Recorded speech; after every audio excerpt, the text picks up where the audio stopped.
గంటల తరబడి కుర్చీలో కూర్చునేవాళ్లు ఇది ఖచ్చితంగా చూడాలి. అందరికీ నమస్కారం. మన ది పురాణిక్ పాత్ ఛానల్కు స్వాగతం. ఈరోజు మనం ఒక అద్భుతమైన, ఎంతో ఉత్కంఠభరితమైన ఆధ్యాత్మిక ప్రయాణం చేయబోతున్నాం. ఊహలకు అందని ఒక గొప్ప సత్యాన్ని, మన జీవితాలనే మార్చేసే ఒక సంజీవని రహస్యాన్ని ఈరోజు మనం తెలుసుకోబోతున్నాం. ఎన్నో వేల సంవత్సరాల క్రితం మన ఋషులు, మునులు అడవుల్లో ఎలాంటి మందులు లేకుండానే 100 ఏళ్లు ఎలా ఆరోగ్యంగా జీవించారో ఎప్పుడైనా ఆలోచించారా? ఈ సృష్టిలో ఎలాంటి ఖర్చు లేని, మన శరీరంలోని ప్రతి అవయవాన్ని, ప్రతి కణాన్ని నిద్రలేపే అత్యుత్తమమైన ఔషధం ఒకటుంది. అదేంటో తెలుసుకోవాలంటే మనం హిమాలయాల పర్వత శ్రేణుల్లో ఉన్న ఒక ప్రశాంతమైన ఆశ్రమంలోకి వెళ్ళాలి. అక్కడ ఒక గొప్ప గురువుగారు తన శిష్యులకు ఈ సృష్టిలో దాగి ఉన్న అతిపెద్ద ఆరోగ్య రహస్యాన్ని ఎలా ఉత్కంఠభరితంగా వివరించారో ఇప్పుడు మనం ఈ వీడియో ద్వారా తెలుసుకుందాం. వీడియోను ఎక్కడా స్కిప్ చేయకండి, ఎందుకంటే ఈ కథలో వినిపించే ప్రతి అక్షరం, ప్రతి వాక్యం మీ భవిష్యత్తును పూర్తిగా మార్చేయగలదు. ప్రశాంతమైన ఆశ్రమ వాతావరణం. ఉదయం సూర్యోదయ సమయం. పక్షుల కిలకిల రావాలు, పక్కనే పారుతున్న గంగానది ప్రవాహపు సవ్వడి మనసుకు ఎంతో హాయినిస్తున్నాయి. వృద్ధుడైన ఒక గురువుగారు 100 ఏళ్ల నాటి ఒక మర్రి చెట్టు కింద కూర్చుని ఉన్నారు. ఆయన ముఖంలో అంతులేని తేజస్సు, కళ్ళలో అనంతమైన కరుణ కనిపిస్తున్నాయి. శిష్యులంతా ఎంతో ఆసక్తిగా ఆయన చుట్టూ చేరారు. అప్పుడు గురువుగారు మందహాసం చేస్తూ, నాయనలారా, ఈ సృష్టిలో ఎలాంటి ఖర్చులేని, మన శరీరంలోని పంచప్రాణాలను, పంచేంద్రియాలను మేలుకొలిపే అత్యుత్తమమైన ఔషధం ఏమిటో మీకు తెలుసా అని అడిగారు. అప్పుడు ఒక శిష్యుడు లేచి, మహాత్మా, అరుదైన మూలికలు అన్నాడు. మరొకరు ప్రాణాయామం అన్నారు. ఇంకొకరు కఠినమైన యోగాసనాలు అన్నాడు. అప్పుడు ఆ గురువుగారు తల అడ్డంగా ఊపుతూ ఒక అద్భుతమైన పదాన్ని పలికారు. అది నడక. ఆయుర్వేదంలో దీనినే సంక్రమణం అంటారు. కాని రాబోయే కలియుగంలో ఆధునిక మానవుడు ఈ మహా ఔషధాన్ని వాడటం మానేసి భయంకరమైన రోగాల పాలవుతాడు. రేపటి నగర జీవితంలో మనుషులు ఎలా బతుకుతారో ఒక కుటుంబాన్ని ఉదాహరణగా చూపిస్తాను వినండి అంటూ తన దివ్య దృష్టితో చూసిన రాఘవ అనే ఒక ఆధునిక వ్యక్తి కథను చెప్పడం మొదలుపెట్టారు. రాఘవ అనే వ్యక్తి ఒక పెద్ద సాఫ్ట్వేర్ కంపెనీలో పనిచేస్తుంటాడు. ఉదయం నిద్రలేవగానే హడావిడిగా తయారవడం, కారులో కూర్చుని ఆఫీసుకు వెళ్లడం. ఉదయం 9 గంటల నుండి సాయంత్రం 6 గంటల వరకు ఏసీ గదిలో కంప్యూటర్ ముందు కదలకుండా ఒకే కుర్చీకి అతుక్కుపోయి కూర్చుంటాడు. అతని శరీరంలో కనీసం ఒక్క చెమట చుక్క కూడా బయటకు రాదు. దీన్నే నేటి వైద్యశాస్త్రం sitting is the new smoking అంటుంది. అంటే గంటల తరబడి ఒకే చోట కదలకుండా కూర్చోవడం అనేది రోజుకు 10 సిగరెట్లు తాగడం కంటే ఎంతో ప్రమాదకరం.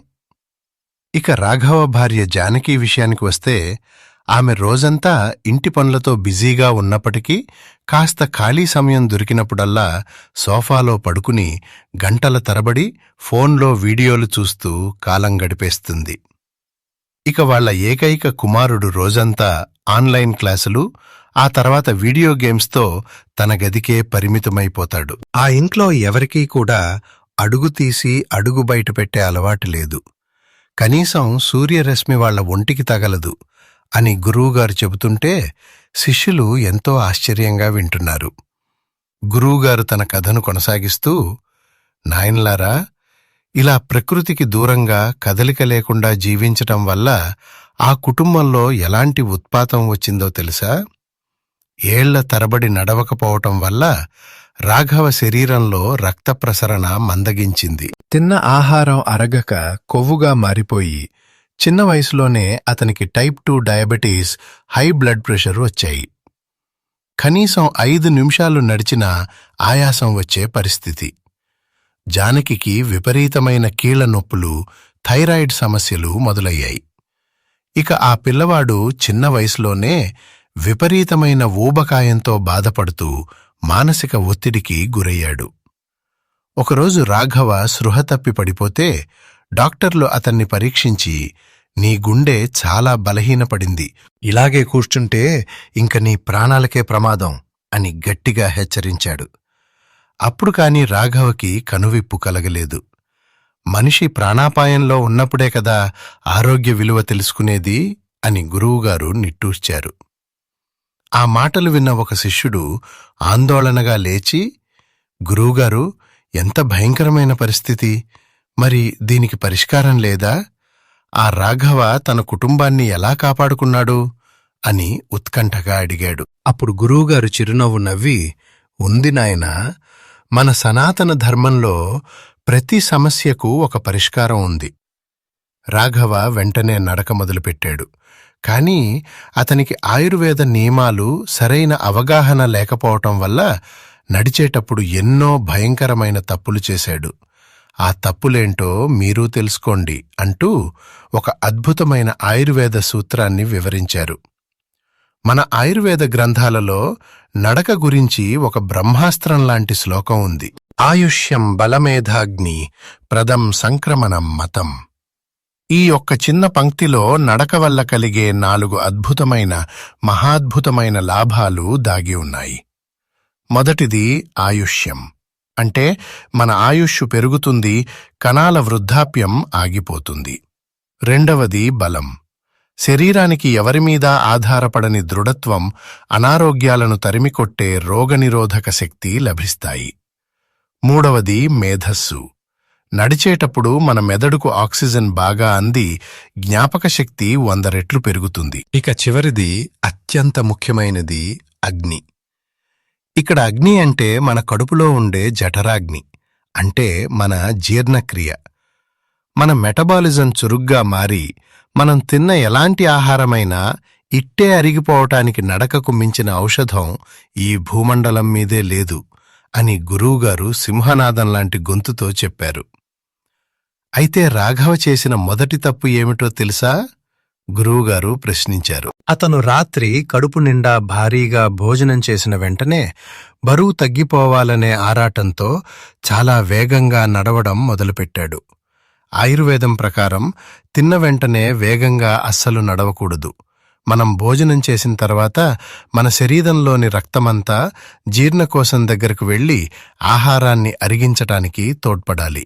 కానీ మనం వేగంగా పరిగెత్తినట్లు నడిస్తే ఆ రక్త ప్రసరణ జీర్ణకోశం నుండి కాళ్లవైపు మళ్లిపోతుంది. దీనివల్ల ఆహారం సరిగ్గా అరగక మలబద్ధకం, గ్యాస్ట్రిక్ సమస్యలు వస్తాయి.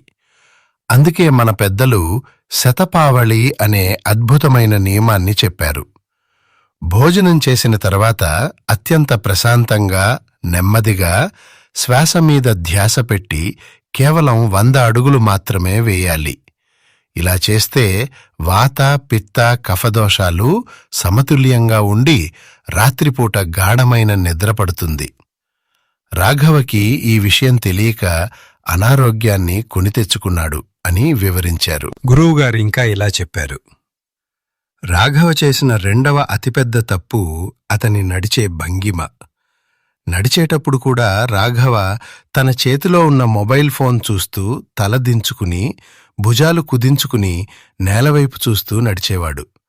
దీనివల్ల అతని వెన్నెముక మీద, మెడ నరాల మీద విపరీతమైన ఒత్తిడి పడి టెక్ నెక్ అనే భయంకరమైన మెడనొప్పి వచ్చింది.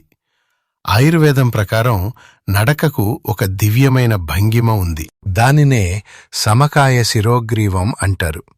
అంటే నడిచేటప్పుడు మన వెన్నెముక లేదా మేరుదన్నం, మెడ మరియు తల ఒకే సరళ రేఖలో నిటారుగా ఉండాలి. చూపు ఎప్పుడూ కనీసం 10 అడుగుల దూరంలో ఉండాలి. చేతులు సహజంగా గాలిలో కదులుతూ ఉండాలి. మన వెన్నెముక నిటారుగా ఉన్నప్పుడు మాత్రమే విశ్వం నుండి వచ్చే ప్రాణశక్తి మన మూలాధార చక్రం నుండి సహస్రార చక్రం వరకు ఎలాంటి అడ్డంకులు లేకుండా ప్రవహిస్తుంది. అప్పుడే ఆ నడక ఒక తపస్సులా మారుతుంది. గురువుగారు చెబుతున్న ఈ నిగూఢమైన విషయాలు వింటున్న కొద్దీ శిష్యుల్లో రోమాలు నిక్కబొడుచుకున్నాయి. ఇక రాఘవ చేసిన మూడవ తప్పు ఊపిరి తీసుకోవడం అంటూ నవ్వారు గురువుగారు. చాలామంది వేగంగా నడిచేటప్పుడు ఆయాసం వచ్చి నోటితో గాలి పీలుస్తుంటారు. ఇది చాలా ప్రమాదకరం. మన ముక్కు అనేది గాలిని ఫిల్టర్ చేసి శరీర ఉష్ణోగ్రతకు తగ్గట్టుగా మార్చి లోపలికి పంపే ఒక అద్భుతమైన యంత్రం. నడిచేటప్పుడు ఎప్పుడూ ముక్కుతోనే దీర్ఘంగా శ్వాస పీల్చుకోవాలి, ముక్కుతోనే వదలాలి. యోగశాస్త్రంలో నడకను కేవలం ఒక వ్యాయామంలా చూడరు, అదొక కదిలే ధ్యానం. మీ అడుగులు నేలమీద ఎలా పడుతున్నాయి, మీ శ్వాస లయబద్ధంగా ఎలా సాగుతోంది అనే స్పృహ మీకు ఉండాలి. ప్రకృతి ఒడిలో పచ్చని చెట్ల మధ్య ఉదయం సూర్యకిరణాలు మీ ఒంటిపై పడుతున్నప్పుడు మీరు నడుస్తుంటే ఆ ప్రాణవాయువు మీ శరీరంలోని ప్రతి కణాన్ని కడిగేసి కొత్త శక్తిని నింపుతుంది. ముఖ్యంగా చెప్పులు లేకుండా పచ్చగడ్డి మీద లేదా మట్టి మీద నడవటం వల్ల భూమి నుండి వచ్చే అయస్కాంత శక్తి మన శరీరంలోకి ప్రవేశించి ఒత్తిడిని పూర్తిగా మాయం చేస్తుంది. దీనినే మన వేదాలు ప్రకృతితో మమేకమవ్వడం అంటాయి. అప్పుడు గురువుగారికి ఎదురుగా ఉన్న ఒక యువ శిష్యుడు లేచి నిలబడి, స్వామీ, ఆ రాఘవ లాంటి ఆధునిక మనుషులు టెక్నాలజీ అనే మాయలో పడిపోయారు కదా, వాళ్ళసలు ఫోన్ వదిలి ఉండలేరు. మరి వాళ్ళు ఆ మాయ నుండి ఎలా బయటపడి నడకను తమ జీవితంలో భాగం చేసుకోవాలి అని ఎంతో ఆసక్తిగా అడిగాడు. అప్పుడు ఆ గురువు ఎంతో ఆప్యాయంగా నవ్వి, నాయనా, ముళ్ళును ముళ్ళుతోనే తీయాలి. మనల్ని బద్ధకస్తులుగా మార్చిన అదే టెక్నాలజీని మన ఆరోగ్యానికి ఒక పదునైన ఆయుధంగా వాడుకోవచ్చు. ఎలాగో చెప్తాను వినండి. ఈ కాలంలో ప్రతి ఒక్కరి చేతిలో స్మార్ట్ ఫోన్ లేదా స్మార్ట్ వాచ్ ఉంటున్నాయి. అవి కేవలం ఇతరుల మెసేజ్లు చూడటానికి కాదు, వాటిని మన వ్యక్తిగత ఆరోగ్య శిక్షకులుగా మార్చుకోవాలి. ఫోన్లో ఉండే స్టెప్ కౌంటర్ ఆన్ చేసుకుని రోజూ ఉదయాన్నే కనీసం 7,000 నుండి 10,000 అడుగులు వేయాలని ఒక పవిత్రమైన లక్ష్యంగా పెట్టుకోవాలి. గురువుగారు ఇంకా ఇలా వివరించారు. మనిషి ఎప్పుడైతే ఒక లక్ష్యం పెట్టుకుని దాన్ని సాధిస్తాడో ఆ క్షణంలో అతని మెదడులో డోపమైన్ అనే ఒక అద్భుతమైన హార్మోన్ విడుదలవుతుంది. అది ఆ మనిషికి అనంతమైన సంతోషాన్ని, ఉత్సాహాన్ని ఇస్తుంది. ఆ సంతోషమే మరుసటి రోజు ఉదయాన్నే అలారం మోగకముందే అతన్ని నిద్రలేపి నడిచేలా ప్రోత్సహిస్తుంది. అయితే నడిచేటప్పుడు సోషల్ మీడియాలో పనికిమాలిన వీడియోలు చూడటం, చాటింగ్ చేయటం పూర్తిగా మానేయాలి. దానికి బదులుగా చేతిలో ఉన్న ఫోన్ ద్వారా ఎంతో గొప్ప విజ్ఞానాన్ని ఇచ్చే ఆడియో పాడ్కాస్ట్లు వినాలి. మన ది పురాణిక్ పాత్ లాంటి ఛానల్స్ అందించే గొప్ప గొప్ప పౌరాణిక రహస్యాలను, ధర్మ సందేహాలను వింటూ నడిస్తే అటు శరీరానికి అద్భుతమైన వ్యాయామం, ఇటు మనస్సుకు అపారమైన జ్ఞానం రెండూ ఒకేసారి లభిస్తాయి. నడిచే సమయం కూడా ఇట్టే తెలియకుండా గడిచిపోతుంది. అలాగే ఆఫీస్లో ఉన్నా, ఇంట్లో ఉన్నా ప్రతి గంటకు ఒక్కసారి లేచి కనీసం 2 నిమిషాలు నడవమని గుర్తు చేసేలా ఫోన్లో రిమైండర్స్ పెట్టుకోవాలి. చూశారా, టెక్నాలజీని కూడా మన ధర్మానికి, ఆరోగ్యానికి ఎంత అద్భుతంగా వాడుకోవచ్చో అని గురువుగారు అనగానే శిష్యులందరూ కరతాళ ధ్వనులు చేశారు. చివరగా ఆ గురువుగారు ఒక మహా సత్యాన్ని చెబుతూ ఆనాటి సమావేశాన్ని ముగించారు. నాయన్లారా, మన ఉపనిషత్తులలో ఒక గొప్ప మంత్రం ఉంది, చరైవేతి. చరైవేతి అంటే ఎట్టి పరిస్థితుల్లోనూ ఆగిపోకు, నిరంతరం ముందుకు సాగిపో అని అర్థం. ఒక నీటి కుంటలో నీరు నిల్వ ఉంటే అది ఎలా పాచిపట్టి కంపు కొడుతుందో మన శరీరం కూడా కదలిక లేకపోతే అలానే భయంకరమైన జబ్బుల పాలవుతుంది. దీనికి సంబంధించి పురాణాలలో ఒక అద్భుతమైన శ్లోకం ఉంది. గచ్చన్ పిపీలికో యాతి యోజనానాం శతాన్యపి అంటే అర్థమేమిటో తెలుసా? ఎప్పుడు ఆగకుండా అడుగులు వేసుకుంటూ పోయే ఒక చిన్న చీమ 100 యోజనాల దూరాన్ని అవలీలగా అధిగమించగలదు. కాని ఆకాశంలో అతివేగంగా ఎగరగలిగే అద్భుతమైన శక్తి ఉన్న గరుడపక్షి కూడా బద్ధకంతో కదలకుండా ఒకే చోట కూర్చుంటే ఒక్క అడుగు కూడా ముందుకు వేయలేదు. మనం కూడా అంతే. మన శక్తి సామర్థ్యాలు ఎంత గొప్పవి అన్నది ఇక్కడ ముఖ్యం కాదు. మనం ఎంత నిలకడగా ఏకాగ్రతతో అడుగులు ముందుకు వేస్తున్నాం అన్నదే ముఖ్యం. నడకను కేవలం మీ శరీరానికి ఇచ్చే ఒక శిక్షలాగానో ఒక డ్యూటీలాగానో భావించకండి. నడక అనేది ఒక మహత్తరమైన సంస్కారం. సంస్కారం అంటే మనల్ని మనం ప్రతిక్షణం తీర్చిదిద్దుకోవడం. నడక అంటే మీ ఆత్మకు మీ శరీరానికి మధ్య జరిగే ఒక మౌన సంభాషణ. ఈ భూమి మీద మీరు వేసే ప్రతి అడుగు మిమ్మల్ని సంపూర్ణ ఆరోగ్యవంతులుగా మార్చే ఒక దైవికమైన వరంగా భావించండి. గురువుగారి నోట ఆఖరి మాట పూర్తి కాగానే ఆ ఆశ్రమంలో ఉన్న ప్రతి శిష్యుడి మనసులో ఉన్న అజ్ఞానపు పొరలు తొలగిపోయి ఒక కొత్త వెలుగు ఉదయించింది. రాఘవ కథ ద్వారా ఆధునిక సమాజం కళ్ళు తెరిపించిన ఆ గురువుగారికి శిష్యులంతా భక్తితో సాష్టాంగ నమస్కారం చేశారు. మన సనాతన ధర్మంలో ఆయుర్వేద శాస్త్రంలో ఒక చిన్న నడక వెనుక ఎంతటి లోతైన అర్థం దాగి ఉందో ఇప్పుడు మీకు స్పష్టంగా అర్థమై ఉంటుంది. అందుకే రేపటి కోసం ఎదురుచూడకండి. ఈ క్షణం నుండే మీ మొదటి అడుగు వేయండి. పెద్ద పెద్ద కసరత్తులు చేయకపోయినా పర్వాలేదు. కనీసం దగ్గర్లో ఉండే చిన్న చిన్న పనులకు కూడా బండి తీయకుండా నడవడం అలవాటు చేసుకోండి. అలా మీరు నడిచేటప్పుడు ఇతర ఆలోచనలు పక్కన పెట్టి యోగశాస్త్రం చెప్పినట్లుగా నడిచేటప్పుడు మీ శ్వాస మీద ధ్యాస ఉంచి ప్రకృతితో అనుసంధానమవ్వండి. భగవంతుడు మనకు ప్రసాదించిన ఈ అద్భుతమైన శరీరాన్ని రోగాల పాలు చేయకుండా ఎంతో ఆరోగ్యంగా కాపాడుకుందాం. మరి మీరు రేపటి నుండి రోజుకు ఎన్ని అడుగులు వేయాలని లక్ష్యంగా పెట్టుకున్నారో కింద కామెంట్ సెక్షన్లో నాతో తప్పకుండా పంచుకోండి. ఈ వీడియోలోని సమాచారం మీకు ఉపయోగపడితే ఒక లైక్ చేసి మీ ఆత్మీయులకు, స్నేహితులకు ఖచ్చితంగా షేర్ చేయండి. వాళ్లను కూడా రేపటి నుండి నడిచేలా ప్రోత్సహించండి.